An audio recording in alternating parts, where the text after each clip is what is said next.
Bonjour à toutes et à tous, nous sommes aujourd'hui le jeudi 17 novembre 2022. C'est un grand plaisir de vous retrouver, chers auditeurs, dans notre studio de la Tour Écho à Paris La Défense pour cette deuxième édition de Cap Gouvernance, l'émission de radio KPMG dédiée aux enjeux de la gouvernance d'entreprise. Au micro, Jean-Jacques Dègre, avocat, membre du conseil scientifique de KPMG Avocats, et votre serviteur, Pierre-Yves Le Naourès. Bonjour Jean-Jacques. Bonjour Pierre-Yves, bonjour à tous.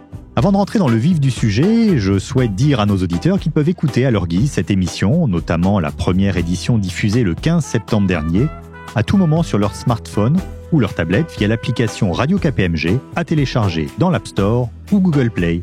Comme cela ne vous a pas échappé, Jean-Jacques, les entreprises ont traversé au cours de ces dernières années de nombreuses crises, gilets jaunes, Covid et dernièrement guerre en Ukraine, avec de nombreuses conséquences sur la chaîne d'approvisionnement, le prix des denrées alimentaires ou celui de l'énergie. Et face à cette crise permanente, la capacité des entreprises et de leurs dirigeants à anticiper puis gérer ces situations difficiles est aujourd'hui un enjeu majeur pour les conseils. Oui, et c'est pour évoquer la résilience des groupes en temps de crise que nous avons souhaité donner la parole à deux experts en gestion de crise, Cécile Weber et Stéphane Ziolo. Cécile Weber est responsable continuité et gestion de crise pour le groupe Maïf et vice-présidente du Club de la continuité d'activité. Elle est également l'auteure du livre Plan de continuité des activités et gestion de crise résilience, le défi des nouvelles menaces, ouvrage paru en juillet 2020 et qui a été médaillé par l'Académie des sciences commerciales. Stéphane Ziolo, associé KPMG, Head of Special Situation Group, notamment en charge de l'offre gestion des crises. Après cet entretien, nous ferons ensemble le tour de l'actualité de la gouvernance. Quels thèmes aborderons-nous aujourd'hui ? Dans l'actualité toujours riche, Pierre-Yves, nous avons choisi pour cette édition 5 thèmes qui nous semblent particulièrement pertinents.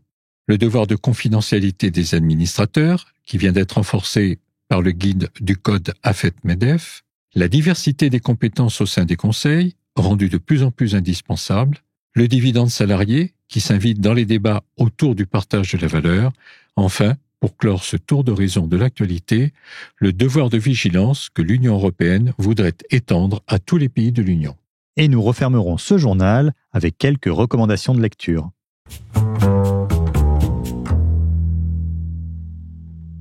Gilets jaunes, pandémie de Covid-19, guerre en Ukraine, maintenant flambée des prix du gaz et de l'électricité. Depuis plusieurs années, les entreprises sont confrontées à des situations de crise de grande ampleur qui s'enchaînent et impactent leur marché et leurs activités significativement.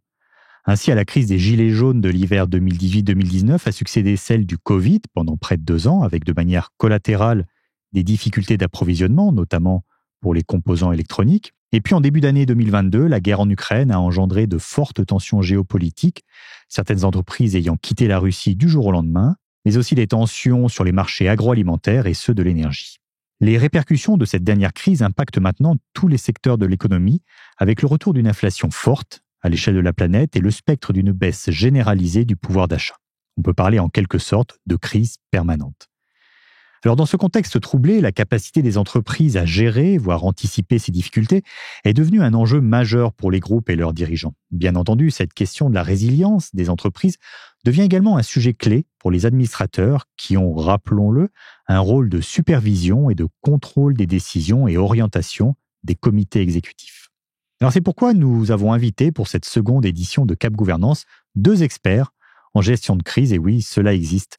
Alors tout d'abord, Cécile Weber, vous êtes responsable continuité et gestion de crise pour le groupe Maïf, vice-présidente du Club de la continuité d'activité et auteur du livre Plan de continuité des activités et gestion de crise, résilience, le défi des nouvelles menaces. Et nous avons aussi avec nous Stéphane Ziolo, associé KPMG au sein du département GRC Corporate et en charge des activités crise et de la gestion de crise et de la continuité d'activité. Bonjour à tous les deux. Bonjour à toutes et bonjour à tous. Bonjour à toutes et à tous. Je suis ravi de vous recevoir tous les deux dans cette deuxième édition de Cap Gouvernance. Ma première question sera pour vous, Cécile Weber. Comment votre groupe a-t-il traversé ces crises successives et notamment par rapport à la gestion de la crise Covid ? Nos travaux de veille et puis d'anticipation en février 2020 nous ont heureusement permis de déclencher notre dispositif de crise et notre plan de continuité des activités dès le 2 mars 2020. Nous avons donc gagné un temps précieux avant le confinement national. Nous avons ensuite lancé très rapidement des travaux pour adapter le PCA et anticiper une crise longue. En retour d'expérience, la direction générale a confirmé tout d'abord l'importance de notre préparation à ces situations d'exception, mais s'est également félicité de notre capacité d'anticipation qui nous a évité d'être en réaction, l'anticipation étant un atout vraiment majeur en gestion de crise. Donc votre groupe a plutôt bien géré la crise Covid grâce à un vrai travail en amont. Stéphane Ziolo, pour votre part, vous accompagnez depuis longtemps les entreprises lors de la survenance de crise. Quel regard portez-vous sur la gestion de crise par les groupes ? Alors je dirais qu'il y a indiscutablement une accélération de la préparation et de la sensibilité de ce sujet. Surtout depuis la cyberattaque NotPetya de 2017. Mais je dirais en même temps qu'il reste du chemin à parcourir. Pour moi, il y a deux profils d'entreprises face aux crises.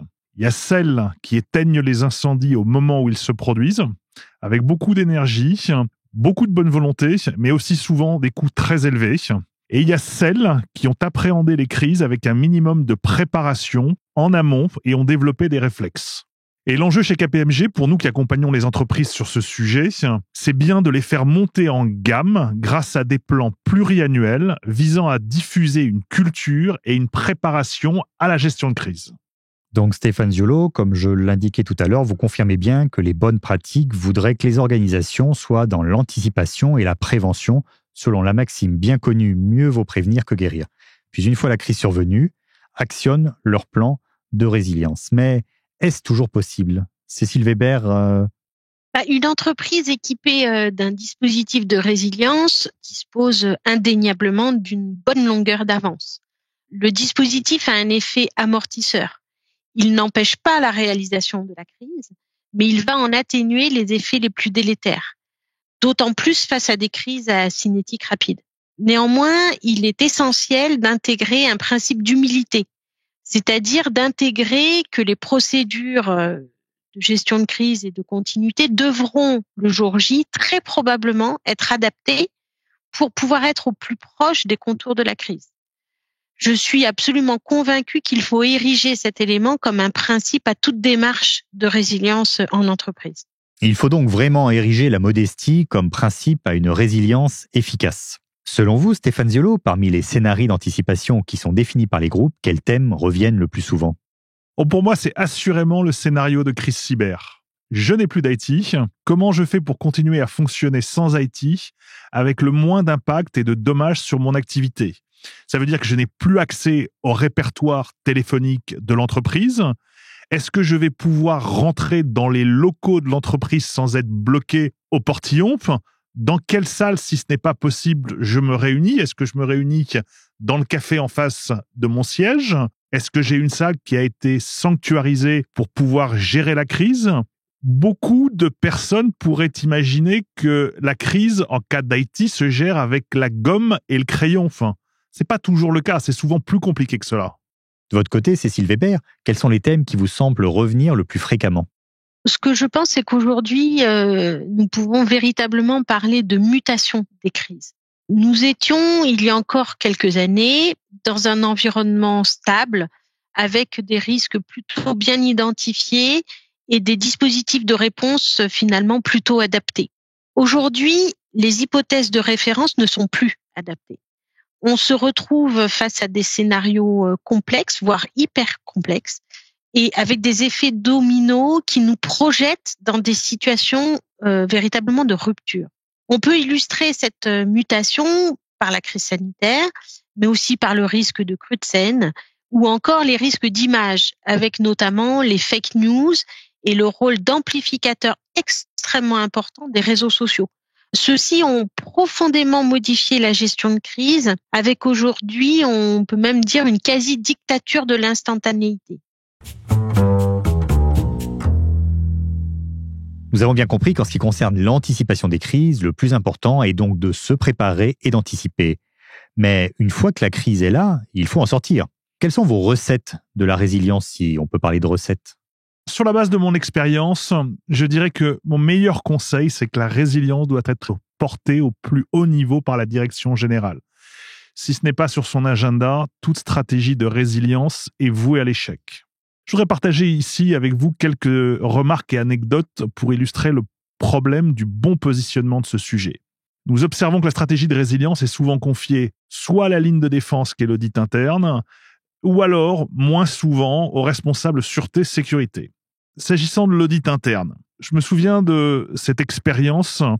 Nous avions été contactés par une ETI, par le responsable de l'audit interne, pour mettre à jour un plan de continuité d'activité. J'avais alerté à l'époque mon interlocuteur sur le fait que cette commande était plutôt dans une logique tick de box et elle me semblait assez réductrice. Nous avons présenté la proposition et l'avons soutenue au porteur du projet, qui était membre du COMEX, et avec qui nous n'avions pas eu la chance de parler jusqu'ici. Il nous a indiqué d'emblée que notre proposition, en l'état, ne répondait pas à son besoin, et son besoin, c'était bien de doter avant tout son organisation et les dirigeants de la boîte à outils nécessaire pour traverser la prochaine crise, dans un contexte d'un groupe qui avait déjà connu un très grand nombre de crises. Alors maintenant, s'agissant du responsable sécurité-sûreté, la direction générale peut avoir tendance à penser à lui comme porteur de la résilience. On se dit, c'est souvent quelqu'un issu du monde de la sécurité, un ancien policier, un ancien gendarme, un ancien militaire, et donc quelqu'un qui a pu, dans son ancienne vie, avoir à connaître des crises et avoir été confronté à des problématiques de résilience. Toute la question est de savoir si c'est le bon choix. Cécile Weber, vous partagez l'avis de Stéphane Ziolo ? Je rejoins parfaitement Stéphane dans le propos que le plus haut niveau de la gouvernance doit être le commanditaire et le sponsor de la démarche de résilience. D'ailleurs, la direction générale doit valider le dispositif, mais également être impliquée au premier chef par temps calme dans des exercices de gestion de crise réguliers. Les atouts majeurs seront également la capacité à déjouer les biais cognitifs en cellule de crise, la capacité à s'adapter, à rester pragmatique et enfin, peut-être surtout, pouvoir anticiper pour déjouer la tyrannie du temps en situation de crise. Donc la gestion de crise doit être portée au bon niveau de l'entreprise. Concrètement, Cécile Weber, comment faire pour se préparer aux crises ? Mon premier conseil, ce serait l'entraînement. Il est absolument indispensable de s'entraîner collectivement à la gestion de ces situations d'exception, au travers notamment d'exercices qui vont permettre de se frotter aux principaux enjeux de la crise et qui sont la gestion du temps et du stress. Les exercices vont permettre de tester la capacité à mettre en œuvre le plan de gestion de crise, mais aussi appréhender collectivement l'effet de surprise, sortir de sa zone de confort et s'entraîner à partager une vision commune, un point clé de réussite en gestion de crise. À votre avis, Stéphane, quels sont les bons profils en cas de crise ? Moi, j'ai la conviction qu'il faut des qualités rares pour la gestion de crise. Parmi ces qualités, et elles sont non exhaustives, il y a une capacité bien évidemment à gérer la pression, une vraie prise de recul, une intelligence de ce que j'appelle les situations, une intelligence des gens, une grande capacité de synthèse, l'arbitrage entre les actions et le temps. Bref, des qualités rares dont très peu de collaborateurs se révèlent en temps de crise. Ce sont ces profils qu'il faut identifier le plus en amont possible pour que le jour J, ces profils-là soient au centre du dispositif de gestion de crise. Donc la gestion de crise reste un exercice difficile et technique qu'il ne faut vraiment pas prendre à la légère. Sur la base de vos expériences respectives, comment qualifieriez-vous le niveau actuel de maturité des groupes au regard de ces enjeux de gestion de la crise ? Ne serait-il pas en sorte surentraîné avec toutes les crises qui se sont succédées au cours de ces dernières années ? Stéphane Ziolo ? J'ai le sentiment qu'il y a une approche latine, pour ne pas dire française, de l'appréhension des crises, à opposer à une approche plus américaine. Chez nous, le dirigeant peut avoir tendance à penser qu'il saura de toute façon bien gérer la crise lorsqu'elle surviendra, et ce qui est une erreur à mon avis, compte tenu des exemples récents qu'on a pu observer. Combien de fois n'ai-je pas entendu les dirigeants affirmer qu'ils géreront très bien la prochaine crise, pourvu qu'ils aient dans leur agenda les numéros de téléphone de leur N-1. Par ailleurs, l'accélération des crises fait que la stratégie de gestion de crise ne peut plus être optionnelle. Par trop d'angélisme, de manque de clairvoyance, d'impréparation, les dirigeants sont de plus en plus souvent menacés d'être mis en difficulté par leurs actionnaires. Donc, il est essentiel de ne pas surestimer sa capacité à gérer la crise. Cécile Weber, quelles sont pour vous les principales actions à recommander immédiatement au groupe pour améliorer leur protection des prochaines crises ? Aujourd'hui, s'équiper d'un plan de gestion de crise n'est véritablement plus une option. Construire sa propre résilience, c'est véritablement un choix stratégique qui semble aujourd'hui incontournable pour une entreprise responsable. Nous avons parlé de l'importance des exercices pour mettre à l'épreuve la procédure et les hommes. Il est également indispensable de construire le cycle de vie et d'amélioration continue de ce plan de gestion de crise afin qu'il demeure parfaitement opérationnel et d'éviter ainsi tout risque d'obsolescence. En définitive, c'est rester parfaitement engagé sur le sujet et ce, dans la durée. À partir de ce diagnostic, quelles questions, Stéphane Ziolo, les administrateurs devraient poser au COMEX pour s'assurer que les bonnes décisions ont été mises en œuvre par le groupe afin de réduire l'impact d'une crise majeure? Je pense que la première des questions, c'est y a-t-il un plan? Après, est-ce qu'il est mis à jour régulièrement? Est-ce qu'il est testé? Mais surtout, est-ce qu'il est opérationnalisable pour permettre de traverser la prochaine crise? C'est la différence entre l'approche tick the box que j'évoquais et l'approche consistant à porter le sujet, à véritablement l'incarner. Concrètement, Cécile, comment les COMEX peuvent-ils rassurer les administrateurs sur ces sujets? Il est important de partager la vie du dispositif avec les administrateurs, mais au-delà même des rapports d'activité et des retours d'expérience partagés. Cela veut dire donner un certain niveau de sensibilisation sur le sujet, mais aussi, si possible, les associer dans certains exercices de crise. Certains scénarios s'y prêtent complètement. Alors maintenant, je vais me risquer à une question piège. À votre avis, quelle sera la prochaine crise? Stéphane Ziolo?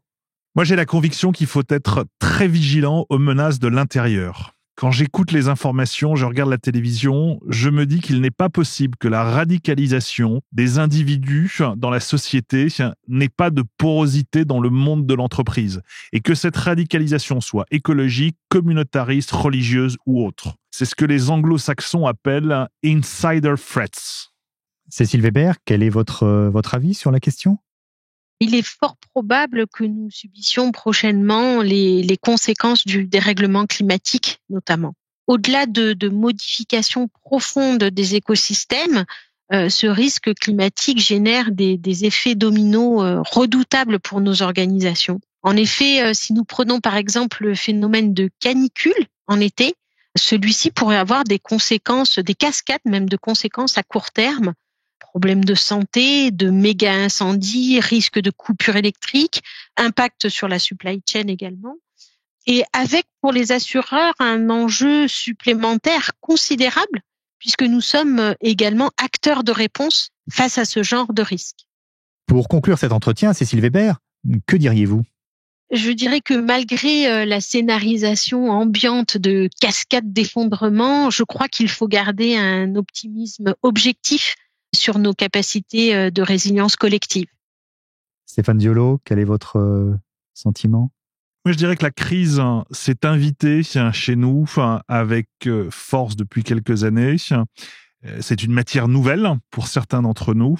Mais la bonne nouvelle, c'est qu'elle n'est pas cantonnée au domaine de l'entreprise. Il suffit aujourd'hui de regarder dans la société, d'écouter les médias pour trouver dans la gestion des crises, qu'elles soient migratoires, politiques, diplomatiques, à l'hôpital, dans la sécurité de notre pays, dans l'éducation, de trouver des exemples d'inspiration de ce qu'il faut faire et de ce qu'il ne faut pas faire pour développer des réflexes et être prêt lorsque ces crises subsistent dans l'entreprise. Un grand merci à tous les deux pour ce partage d'expérience qui aidera, j'en suis sûr, nos auditeurs, qu'ils soient administrateurs ou dirigeants d'entreprise, à mieux cerner les bonnes pratiques en cas de crise.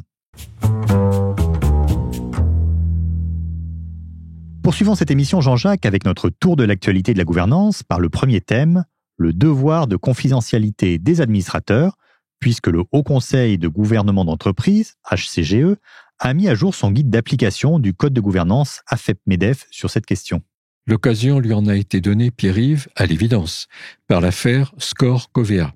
Dans cette affaire, la société Score reprochait au représentant légal de Covea, son président, d'avoir révélé à divers dirigeants ou mandataires de cette mutuelle des informations confidentielles obtenues lors d'un conseil d'administration de Score. Une première décision avait été rendue par le tribunal de commerce de Paris, qui avait assez lourdement condamné tant la personne morale administrateur que son représentant légal personne physique, et une procédure pénale était même en cours en parallèle. Mais dans les deux procédures, les deux parties ont trouvé un arrangement. Et que nous dit le Code de commerce à ce propos ? L'article L225-37 du Code de commerce dispose que les administrateurs sont tenus à une obligation de discrétion à l'égard des informations qu'ils reçoivent au cours d'un conseil dès lors qu'elles présentent un caractère confidentiel et sont données comme telles par le président. Cependant, le code AFEP-MEDEF va plus loin depuis sa nouvelle édition parue en juin dernier et renforce l'obligation de confidentialité des administrateurs. Et plus précisément ? Plus précisément, le représentant légal d'un administrateur personne morale ne doit dorénavant communiquer aucune information confidentielle aux autres membres de la société qu'il représente, sauf exception prévue par le règlement intérieur de la société dont le conseil est en jeu. Le guide précise également que la même obligation de confidentialité, stricte, s'impose à l'administrateur personne physique élu sur proposition d'un actionnaire, mais ce qui va de soi. Et en tant que juriste, Jean-Jacques, comment analysez-vous cette nouvelle règle ? La difficulté vient de ce que le représentant légal de l'administrateur personne morale est, par construction, le représentant de celle-ci et qu'il paraît logique, de prime abord, qu'il partage les informations reçues avec les autres mandataires de cette société qu'il représente, car c'est elle qui est administrateur en nom, pas son représentant légal personnellement. La solution d'équilibre est donc délicate à trouver. Mais le Haut Conseil du gouvernement d'entreprise n'a pas hésité et a retenu la position maximaliste, pas de transmission d'informations confidentielles. Quels sont les risques encourus par l'administrateur qui ne respecterait pas cette obligation de confidentialité ? Le représentant légal de l'administrateur personne morale qui manquerait à son devoir de confidentialité engagerait sa responsabilité civile, mais également sa responsabilité administrative devant l'AMF s'il s'agissait d'une information également privilégiée, et peut-être même sa responsabilité pénale au titre d'un abus de confiance si les informations communiquées s'étaient accompagnées de la remise de documents eux-mêmes couverts par la confidentialité. C'est donc un sujet à considérer avec beaucoup de sérieux. Autre thème, Jean-Jacques, faut-il diversifier la composition des conseils sur des critères de compétences ou d'expérience ? La diversité des préoccupations que doivent maintenant examiner les sociétés, en particulier les grandes, milite pour une plus grande variété de profils dans la composition des conseils. En particulier, les questions extra-financières relatives à l'environnement, le social et même le sociétal, mais aussi la lutte contre la corruption et le trafic d'influence et la protection des droits humains, imposent au conseil d'administration de ne pas laisser cela à la seule discrétion de la direction générale. Vous voulez dire que le conseil se doit d'avoir les compétences nécessaires en son sein ? Tout à fait, Pierre-Yves. Il doit être capable d'apprécier la situation de la société, en particulier au regard de l'impact de son activité sur l'environnement et de l'impact de l'environnement sur son activité, ce que l'on appelle la double matérialité. Il doit être capable d'appréhender ces questions. Mais où trouver ces compétences ? Le Conseil peut-il se contenter de s'appuyer sur un comité spécialisé, comme par exemple le comité RSE ? Mais ne doit-il pas être capable d'en apprécier lui-même le travail et les conclusions ? Peut-il s'appuyer sur des experts extérieurs ? Mais en a-t-il toujours les moyens financiers ? Cette diversification des compétences et des profils ne risque-t-elle pas, par ailleurs, de devoir être démultipliée à l'infini pour faire face à d'autres enjeux, comme la prise en compte, par exemple, des risques majeurs dont la guerre en Ukraine n'est qu'un exemple récent ? Faudrait-il alors que chaque administrateur ait une compétence spécialisée dans un domaine déterminé ? Beaucoup de questions, donc, et encore peu de réponses dans ce domaine. Intéressons-nous maintenant aux dividendes salariés qui s'invitent de plus en plus dans les débats autour du partage de la valeur. Quel en est le concept ?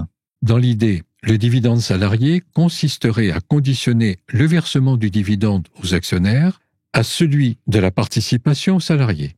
Vous vous en souvenez, pendant la campagne présidentielle, le président Macron avait évoqué le thème du partage de la valeur dans les entreprises sans plus de précision. Mais un amendement a été déposé à l'Assemblée nationale lors de la première lecture du projet de loi des finances pour 2023, amendement adopté par une majorité mais rejeté à la suite du 49.3. Pourtant, le gouvernement, tout en refusant, a saisi un eurodéputé pour préparer très rapidement un amendement qui concernerait toutes les entreprises de plus de 50 salariés et prévoirait qu'un super dividende ne serait pas versé aux actionnaires sans le versement d'une super participation aux salariés. Si l'objectif se comprend lui-même, au moins dans l'idée, son cadrage et sa mise en œuvre seront délicats. Qu'est-ce qu'un super dividende ? Comment par ailleurs calculer une superparticipation? Au-delà, y aura-t-il ultérieurement un projet gouvernemental de plus grande ampleur de partage de la valeur? Il semble que le président et le gouvernement aient lancé la réflexion en tout cas. Thème suivant, Jean-Jacques, le devoir de vigilance imposé en France par une loi de 2017. Il s'applique aux sociétés, mères et aux entreprises donneuses d'ordre dès lors qu'elles disposent de 5 000 salariés en France ou 10 000 dans le monde, en leur sein ou dans des filiales directes ou indirectes. Et l'Union européenne voudrait étendre ce devoir de vigilance à tous les pays de l'Union. Effectivement, un projet de directive est toujours en cours de discussion. Il viserait les sociétés implantées dans l'Union comme celles hors de l'Union, mais avec des seuils bien plus bas que ceux de la loi française. Cette directive engloberait environ 13 000 entreprises de l'Union et 4 000 entreprises de pays tiers. Le champ matériel de la directive serait également plus exigeant que celui de la loi française. Oui, car le projet européen vise toute incidence négative liée aux activités de l'entreprise et non uniquement, je cite, les atteintes graves comme la loi française en dispose aujourd'hui. Par ailleurs, la chaîne de valeur serait étendue puisque les entreprises devraient intégrer dans leur plan de vigilance toutes les activités d'amont et d'aval, ainsi que les activités connexes provenant de, je cite, relations commerciales bien établies. Cette dernière notion, les relations commerciales bien établies, et j'insiste sur le bien établi, est particulièrement floue et fait l'objet de vives discussions. Un devoir de vigilance qui concernerait donc plus de groupes en France. Ce tour d'horizon de l'actualité est maintenant terminé. Quels sont, Jean-Jacques, vos conseils de lecture? Je propose 2 conseils de lecture, 2 ouvrages de l'Institut français des administrateurs, l'IFA, Le capital humain au cœur des enjeux du conseil et Une gouvernance toujours plus responsable. Nous vous invitons également, chers auditeurs, à vous rendre sur le site du Board Leadership Center de KPMG France, accessible sur kpmg.fr pour y trouver toutes les ressources qui sont à votre disposition. De nous suivre sur la page LinkedIn de KPMG France et également de KPMG Avocat où sont publiées toutes les actualités de notre réseau et bien sûr, d'écouter sans modération Radio KPMG grâce à notre application mobile. Voilà, cette deuxième édition de Cap Gouvernance est maintenant terminée. Nous espérons qu'elle vous a plu et nous vous attendons encore plus nombreux le 17 janvier prochain pour la 3e édition. Un grand merci à tous pour votre attention et à bientôt.